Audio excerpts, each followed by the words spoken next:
Bonjour à tous et bienvenue dans cette nouvelle vidéo. Je suis très contente de vous retrouver pour mon tout premier sketchbook tour. J'espère que ça va vous plaire. Donc vous voyez là le sketchbook en question et je me suis mise dans la lumière parce que vous vous en doutez, il va y avoir beaucoup de paillettes. Bon, je vais vous révéler tout de suite la vérité sur ce sketchbook. Bah, c'est pas vraiment un sketchbook en fait. Tout simplement parce que j'ai pas de sketchbook. Quand je fais un dessin, c'est toujours dans l'idée de le finaliser. Les seuls moments où je fais des recherches ou quelque chose comme ça, alors je vais chercher des exemples pour essayer de vous montrer. J'ai retrouvé celui-ci qui est assez récent, donc je ne l'avais pas encore jeté. Donc là, vous reconnaissez Junicorn. Et quand je suis pas trop sûre de moi, je fais ce genre de gribouillage. Et alors ça, c'est mon top maximum. Hein. Au niveau croquis, recherche, j'ai pas mieux. Et en plus, ces gribouillages, en général, je les jette. Donc voilà, c'est dans ce sens-là que je dis que c'est pas un sketchbook parce que c'est pas un carnet rempli de croquis ou de recherche à l'intérieur. Je me suis lâchée, j'ai dessiné ce que j'avais envie de dessiner sans me prendre la tête, mais ce ne sont que des pièces finies. Voilà, vous savez tout. Avant de commencer à vous montrer l'intérieur, je vais quand même vous parler du produit en lui-même au cas où ça pourrait vous intéresser. Le voici sous sa forme originelle. C'est un format passeport, mais il en existe deux autres. Et c'est Prima Marketing qui fait ça. Alors Prima Marketing, ça vous dit peut-être rien comme ça, mais en fait, si vous avez vu mes vidéos ou même mes photos de dessin, vous connaissez, puisqu'en fait ce sont eux qui font mes petites boîtes d'aquarelle que je vais aller vous chercher. Ils sont très réputés pour ça. Alors c'est assez particulier parce que Prima Marketing, à l'origine, ils font pas de produits beaux-arts. En fait, ils sont spécialisés plutôt dans le scrapbooking et le mix média. Le vrai mix média, vous savez, c'est les toiles où on mélange du collage, des objets, du pochoir, etc. Et un beau jour, ils ont un éclair de génie. Ils ont sorti ces petites boîtes d'aquarelle qui ont l'originalité d'être thématiques au niveau des couleurs. À part la toute première qui contient les couleurs de base, après ils ont sorti des boîtes avec des thèmes. Donc là c'est la Essence, c'est ma préférée, mais la première que j'ai eue c'est la Pastel Dreams, qui contient que des couleurs pastel, et ils ont sorti plein, il y en a avec que des couleurs de peau, etc. Et ils ont comme ça quelques produits pour l'aquarelle. C'est pas de la qualité professionnelle, mais pour la peinture de tous les jours, c'est vraiment pas mal du tout, niveau rapport qualité-prix. Voilà, pour en revenir au carnet, alors en fait, parmi leurs produits, ils ont ce qu'ils appellent les Traveler's Journal, qui sont en fait des journaux que vous pouvez, alors soit vous en faites des agendas, soit vous en faites des bullet journal, soit vous en faites juste des carnets de voyage, peu importe. Et pour aller à l'intérieur, ils ont fait ces petits carnets, comme ça, vous pouvez ajouter, si vous le souhaitez, de quoi peindre pendant vos transports, etc. Ça faisait très longtemps que je cherchais un petit carnet comme ça, sous forme de cahier tout simple. Je sais pas pourquoi aucune autre marque n'en fait. Ou alors quand ils en font, c'est avec du papier trop fin. Bon alors après, il faut relativiser. Hein. Ce papier-là, je vous le dis franchement, il se prétend papier aquarelle, mais il n'est pas terrible. Alors là, vous allez vous dire, oui, comment ça Stéphanie, toi qui parles tout le temps de la qualité du papier et tout. Bah c'est pour vous dire à quel point c'est vraiment un sketchbook dans mon esprit, c'est que ça m'a pas gêné plus que ça. En plus, il a un autre très gros avantage, c'est que, bon, 250 grammes déjà, c'est pas mal. Et surtout, il y a 24 pages à l'intérieur, donc 12 feuilles. Parce que s'il y a bien un truc qu'on entend beaucoup dire par les autres artistes, c'est qu'ils se flagellent à base de « Oh là là, j'ai plein de carnets, je les commence et je les finis jamais ». Bah j'ai envie de vous dire, si vous prenez des pavés de 50-80 pages, moi je comprends que vous n'arriviez pas au bout. Hein.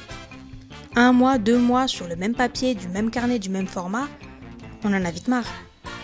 Donc je me permets ce conseil, prenez des carnets avec pas beaucoup de pages, vous avez le plaisir de le commencer et surtout la grande satisfaction de le finir. Voilà, je me suis remise correctement dans la lumière. Donc, j'ai personnalisé la couverture de mon sketchbook avec ce magnifique stickers de riz. Je vais vous mettre son lien dans la boîte de description de la vidéo. J'aime beaucoup son style, elle est adorable et elle fait beaucoup de femmes guerrières. Et alors en ce moment, c'est complètement mon délire, donc j'adore. Ah oui, et deuxième conseil de la vidéo, personnalisez vos sketchbooks, ça donne encore plus envie de dessiner à l'intérieur. Bon allez, c'est parti. Donc, je l'ai commencé au mois de juin quand je l'ai reçu, et je l'ai fini en un mois. Alors ce n'est pas volontaire. Hein.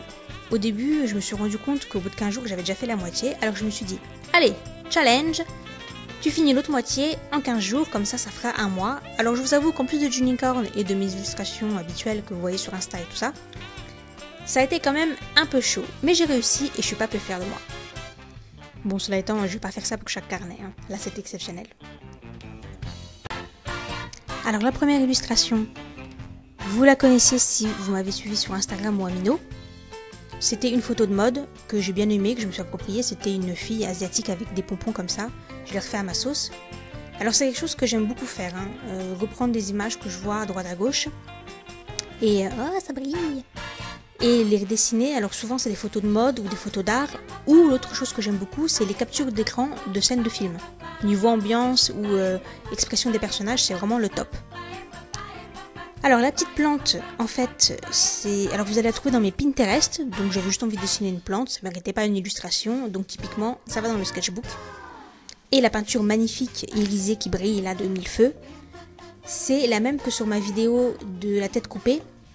Je vous ai parlé d'elle, c'est Rachel Bess, elle fait de l'aquarelle à la main, artisanale, et donc je vais vous remettre son lien, vraiment je vous conseille, elle fait des super jolies couleurs. Ce jeune homme, il me semble que c'est une capture de film ou d'une scène d'une série, ou c'est peut-être une photo d'art, je sais plus. De toute façon, toutes mes inspirations, vous les retrouver soit dans Pinterest, soit beaucoup plus souvent dans mes coups de cœur Tumblr, donc n'hésitez pas à aller jeter un coup d'œil, si vous-même vous avez envie de le dessiner, voilà. Alors là, ah ça brille! C'est un diamant, j'aime beaucoup dessiner ça en ce moment, les diamants et les cristaux. Bon, rien d'extraordinaire. Et là, c'est Sailor Moon, et alors... vous voyez le papier, quand je vous disais qu'il n'était pas de très bonne qualité, bah, ce que vous voyez là, c'est pas moi qui ai voulu faire un effet ou quoi, c'est la peinture qui se répartit très bizarrement. Par contre, le feutre à alcool, ça passe nickel. Je trouve même que ça rend vraiment pas mal sur ce papier. Bon, ça passe au travers, hein, évidemment, mais les couleurs rendent vraiment bien. Par contre, on voit beaucoup les traces de doigts. Je sais pas pourquoi le papier marque autant, mais il y a certaines images où on voit carrément mes empreintes digitales. Bon. Ensuite, alors, cette jeune demoiselle, et oh, ça brille! Alors là, les cheveux brillent, mais c'est pas volontaire, c'est juste que la peinture, c'est de la fuchsite véritable, et il arrive parfois, quand on utilise des minerais pour fabriquer de la peinture, qu'il y ait ce côté brillant, réfléchissant de la pierre. C'est le cas pour l'améthyste également, et c'est Daniel Smith qui fait ces peintures-là. C'est de très jolies couleurs. Mais elles ne veulent pas être irisées. C'est juste la nature du pigment qui veut ça. Ensuite, alors là, c'est mon icône que j'ai refaite au goût du jour, parce que celle que j'avais, elle avait une dizaine d'années, alors j'ai pas beaucoup changé, hein. Je suis toujours brune, j'ai toujours des lunettes, et j'ai toujours le même chat. Mais bon, il est temps que je la refasse. Alors, pour cette jeune femme, oh, ça brille! Il me semble que c'est une photo vintage d'un vieux magazine de mode, quelque chose comme ça. Bon, elle avait l'air un petit peu moins prétentieuse, hein, sur la photo originale, mais j'ai envie de lui donner cette tête-là.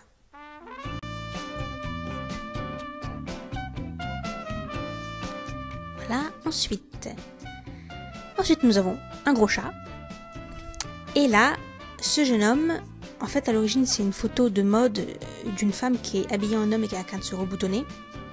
Et voilà, j'ai eu envie de faire avec un homme. D'ailleurs, vous remarquerez que c'est le deuxième du carnet, hein, pour les mauvaises langues qui disent que je sais pas dessiner les garçons. Alors là, c'est simplement le modèle, il me semble que c'était un nu artistique d'une vieille peinture, bon, rien de spécial. Là, c'était une photo d'un magazine japonais. Et ce que j'aimais vraiment beaucoup, en fait, c'était la façon dont elle tient l'appareil photo, la position de la main et l'appareil en lui-même. Ce petit scorpion, je l'ai copié d'un pins, d'un enamel pins. Alors vous savez, on en voit tout le temps en ce moment. Je sais pas si je vais réussir à retrouver le modèle. Enfin, en tout cas, c'était un scorpion et j'aimais beaucoup cette idée du petit cœur au milieu. Je trouve que pour un animal qui est aussi, vous savez, agressif et dangereux, c'était vraiment bien trouvé. Donc voilà, j'ai envie de le refaire. Cette jeune femme, je crois que c'était en fait une photo d'une actrice qui était en train de se faire recoiffer entre deux scènes. Quelque chose comme ça. Ensuite, une petite galaxie. J'adore ça, les galaxies. Oh, ça brille!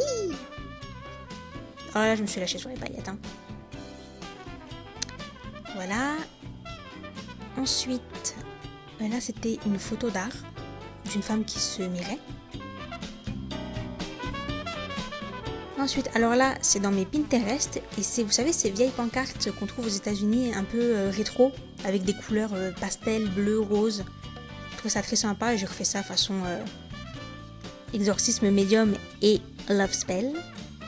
Ensuite, là, nous avons un couple et donc vous noterez que c'est le troisième garçon du carnet et oui, rien que ça. Et je sais plus si c'est une photo de mode ou une capture dans une série.